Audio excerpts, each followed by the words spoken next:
हुँदैन। यो हत्याको जिम्मा लिएर कटघरामा उभिनुपर्छ। राजीनामा दिएर मात्र हुँदैन, यो हत्याको जिम्मा लिएर कटघरामा उभिनुपर्छ। भाद्र 24 गते केपी शर्मा ओलीले राजीनामा दिएपछि सुशीला कार्कीले सडकबाट दिएको अभिव्यक्ति हो यो। पछि उहाँ नै अन्तरिम सरकारको प्रधानमन्त्री बन्नुभयो। त्यसपछिका जिएनजीहरूका मागलाई आधार मान्ने हो भने यो सरकारको मुख्य काम भनेकै भाद्र 23 र 24 गतेको घटनाको छानबिन गरी दोषीलाई कारवाही गर्नु हो। अब घटनाको छानबिन गरेर दोषीलाई कारवाही गर्न भनेर विशेष अदालतका पूर्व अध्यक्ष गौरीबहादुर कार्कीको नेतृत्वमा एउटा उच्च स्तरीय आयोग बनाइयो। गौरीबहादुर कार्की स्वयंले सेप्टेम्बर 9 को दिन यस्तो स्ट्याटस लेख्दै हुनुहुन्थ्यो, यिनीहरूलाई कारवाही गर्नुपर्छ, थुनामा राखेर अनुसन्धान गर्नुपर्छ, ओली देउवा प्रचण्ड कसैलाई पनि भाग्न दिनु हुँदैन। अब यस्तो हकी मान्छेलाई जाँचबुझ आयोगको जिम्मा दिएपछि यी सब जेल परिहाल्लान् नि भन्ने लागेको थियो। त्यही आशामा असोज 5 गते गठन भएको यो आयोगलाई छानबिन गरेर रिपोर्ट सार्वजनिक गर्न 3 महिनाको समय दिएको थियो। तर आजको दिनमा 3 होइन 5 महिना बितिसक्दा पनि यो आयोगले रिपोर्ट सार्वजनिक गर्न सकेकै छैन। बरु उल्टै प्रधानमन्त्री बनेपछि सुशीला कार्कीको भनाइ फेरिएको छ। म अघिल्लो सरकारलाई दोष दिने पक्षमा पनि छैन, म आलोचना गर्ने पक्षमा पनि छैन। मलाई जे दिएको छ म त्यही काम गर्ने हो। आखिर प्रधानमन्त्री बनेपछि सुशीला कार्कीलाई के भयो, किन बोली फेरियो, अनि यो आयोगले अहिलेसम्म किन रिपोर्ट सार्वजनिक गर्न सकेको छैन? यसमा के राजनीति हुँदैछ? आउनुहोस् यो आयोगको रिपोर्ट कहिले आउँछ, कसरी आउँछ र त्यो पछि को जेल जालान् त सबै बुझ्ने कोसिस गरौँ आजको इनडेप्थ स्टोरीमा।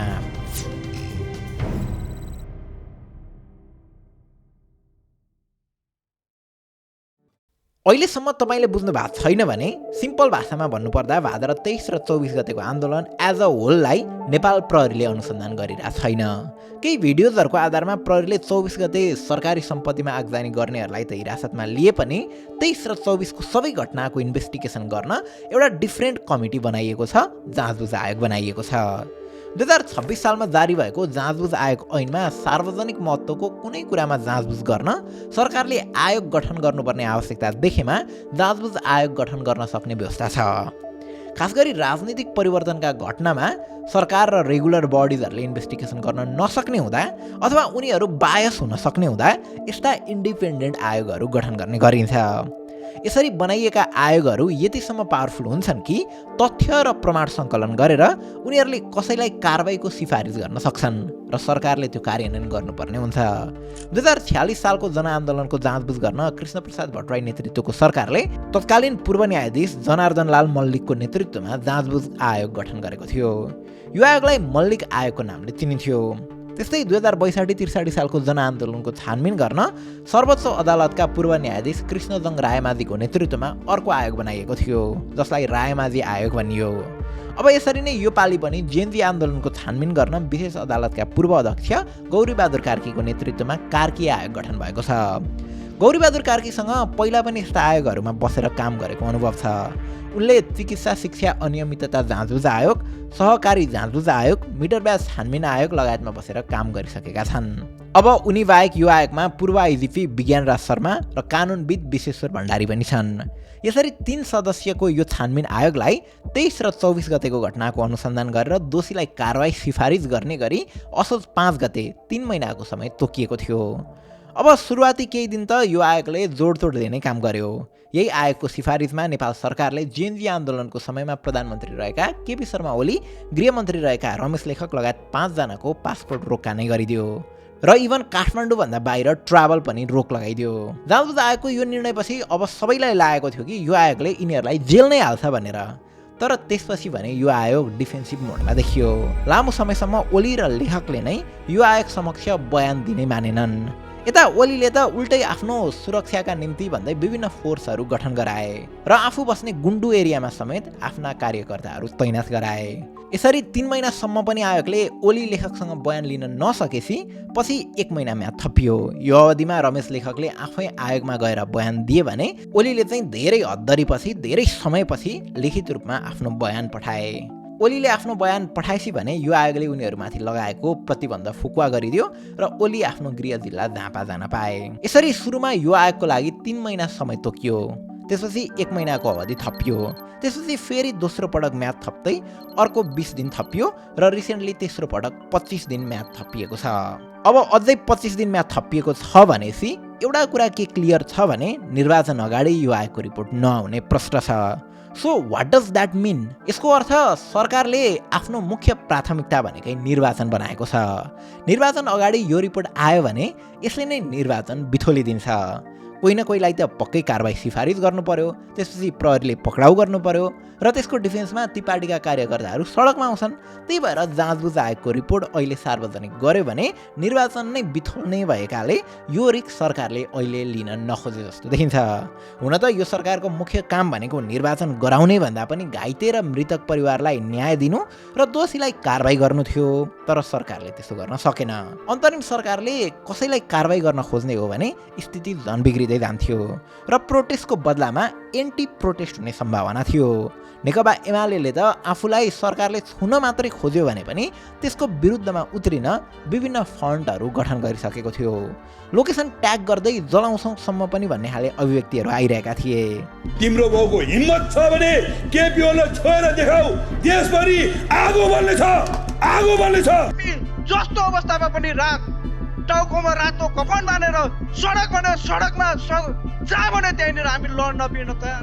त्यसैले साम्य भइरहेको स्थितिलाई नबिथोलेर सरकारले ठिकै गरेको हो र अबको बाटो भनेको चुनाव नै हो। समयमा चुनाव हुन सकेन भने देश फेरि भाद्र 22कै स्थितिमा फर्किन सक्छ।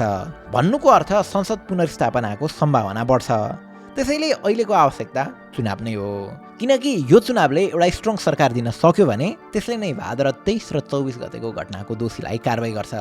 त्यसैले चुनाव पछाडि नै यो आयोगले रिपोर्ट सुशीला कार्कीलाई बुझाउनेछ र त्यसको कार्यान्वयन सुशीला कार्कीले नभएर नयाँ प्रधानमन्त्री या नयाँ सरकारले गर्नेछ। अब अहिले तपाईँहरू एकदमै एक्साइटेड भइरहेको दुईटा कुरामा म चाहिँ एक्साइटेड छुइनँ। 1 दलहरूको घोषणापत्र र 2 छानबिन समितिको रिपोर्ट। दलहरूको घोषणापत्रमा जे पनि लेखिन्छ तर कार्यान्वयन हुँदैन र छानबिन समितिको रिपोर्ट पनि त्यस्तै कार्यान्वयन नहुने सम्भावना छ। जस्तै 2046 सालको जनआन्दोलनको जाँचबुझ गर्न गठन भएको मल्लिक आयोगको प्रतिवेदन कार्यान्वयन हुन सकेन। पछि 2062-63 सालको जनआन्दोलन पछि बनेको रायमाझी आयोगको प्रतिवेदन पनि कार्यान्वयन भएन। अझ त्यो प्रतिवेदन कार्यान्वयन गर्ने जिम्मा तत्कालीन गृहमन्त्री केपी शर्मा ओलीलाई थियो। उनले यो कुरा खासै वास्ता गरेनन्। मधेस आन्दोलन पछिको लाल आयोगको प्रतिवेदन पनि कार्यान्वयन हुन सकेन। अझ यस्ता रिपोर्टहरू लुकाएको सार्वजनिक नै नगरेको आरोपहरू आउने गर्छ। त्यसैले जाँचबुझ आएका रिपोर्टहरू कतै दराजमै थन्किने धेरै सम्भावना हुन्छ। र अर्को कुरा भनेको चाहिँ कतिपय केसेसमा यस्ता रिपोर्टहरू कसले कार्यान्वयन गर्दैछ त्यसमा पनि भर पर्छ। चुनाव पछि मात्र यो आयोगको रिपोर्ट आउँछ भन्नुको अर्थ के हो भने चुनावको नतिजाले नै यो आयोगले कसलाई कारबाही सिफारिस गर्छ भन्ने कुरा निर्धारण गर्न सक्छ। सिम्पली सम्भावना के छ भने चुनाव जितेर जसको सरकार बन्छ उसकै पक्षमा रिपोर्ट आउँछ र हार्नेलाई नै कारबाही सिफारिस हुन सक्छ। पावरले यसरी नै काम गर्छ। रह्यो कुनै कन्स्पिरेसी या मेरो सिम्पल एजम्सन होइन। पोलिटिकल साइन्समा यस्ता विषयहरूमा धेरै रिसर्चहरू भएका छन्। जस्तै ब्युनो डी मेस्क्युटाको पोलिटिकल सर्भाइभल थ्योरीले के भन्छ भने leaders and institution behave in a way that maximise political survival. यानि कि यहाँनिर इन्डिपेन्डेन्ट बडिजहरू कानुनी रूपमा स्वतन्त्र हुन त सक्छन् तर राजनीतिक वातावरणबाट पूर्ण रूपमा अलग हुन सक्दैनन्। त्यस्तै पोलिटिकल टाइमिङ थ्योरीले स्ट्राटेजिक टाइमिङ अफ अकाउन्टेबिलिटीको कुरा गर्छ।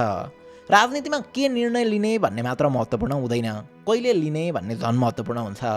चुनाव अघि ठुलो रिपोर्ट सार्वजनिक गर्दा त्यो कानुनी कदम मात्र हुँदैन, त्यो एउटा राजनीतिक भूकम्प भन्न सक्छ।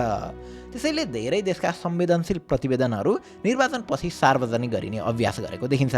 यति बुझेपछि तपाईँले के पनि बुझ्नुभयो होला भने कसलाई कारबाही गर्ने भन्ने खास जिम्मा अहिले जनताले नै पाएका छन्। हामी डेमोक्रेटिक प्रोसेसमा भएकाले जनता जनार्दन हुन्छन्। तपाईँले जसलाई जिताउनुहुन्छ भोलि उसले नै हार्नेलाई कारबाही गर्ने पक्का छ। त्यही भएर चिया पसलतिर तपाईँले सुन्नु नै भएको होला, झापा 5मा जो जित्छ ऊ प्रधानमन्त्री हुन्छ, जो हार्छ त्यो जेल जान्छ। अब कारबाही गर्ने काम त खास सुशीला कार्कीको थियो, तर प्रधानमन्त्री भएपछि उनको बोली फेरियो। अब उनको विरोध गर्ने त खासमा अन्तरिम सरकारहरू शक्तिशाली हुँदैनन् भन्ने होइन, तर उसको शक्ति प्रयोग गर्दा लोकतान्त्रिक वैधताको प्रश्न उठ्छ। चुनाव अघि कुनै ठुलो नेतामाथि कारबाही गर्दा त्यो कानुनी प्रक्रिया मात्र हुँदैन, त्यो राजनीतिक हस्तक्षेपको आरोप बन्न सक्छ। त्यसैले सङ्क्रमणकालीन सरकारहरू अक्सर स्थिरतालाई प्राथमिकता दिन्छन्, न्यायलाई होइन। अझ सुशीला कार्कीको केसमा त म प्रधानमन्त्री बन्छु भन्दै उहाँ आउनुभयो र जेनजीहरूले नै रिक्वेस्ट गरेर उहाँले नै अरूले गर्दैनन् भने ओके भने होइन र। 4 जना मन्त्रीले त उहाँलाई राजीनामा दिएर एक्लै छाडेर चुनाव लड्न गइसके। चुनावको अघिल्लो दिन नै होली छ। ओली बेला बेला संसद पुनर्स्थापनाको कुरा गर्छन्। भागेर गएका कैदीहरू अझै फर्किसकेका छैनन् अनि लुटिएको हतियार पनि अझै जफत भइसकेको छैन। तैपनि उहाँ एक रत्ती नडगमगाइकन चुनाव गराउन प्रतिबद्ध हुनुहुन्छ। साँचो कुरा त के हो भने यो देशले जेनजी आन्दोलनपछि धेरै कुरा पाएन होला। न्याय अझै टाढा छ, रिपोर्ट अझै सार्वजनिक भएको छैन, दोषी अझै कठघरामा उभिएका छैनन्। तर यो देशले एउटा कुरा भने पक्कै पायो, अराजकता बीच निर्वाचनसम्म देशलाई सुरक्षित अवतरण गराउने अभिभावक एउटी आमा। अब फैसला अदालतले होइन, आयोगले होइन, फैसला मतपेटिकाले गर्नेछ। भाद्र 23 र 24 को रगत बिर्सने कि सम्झने त्यो निर्णय अब तपाईँकै औँलामा छ।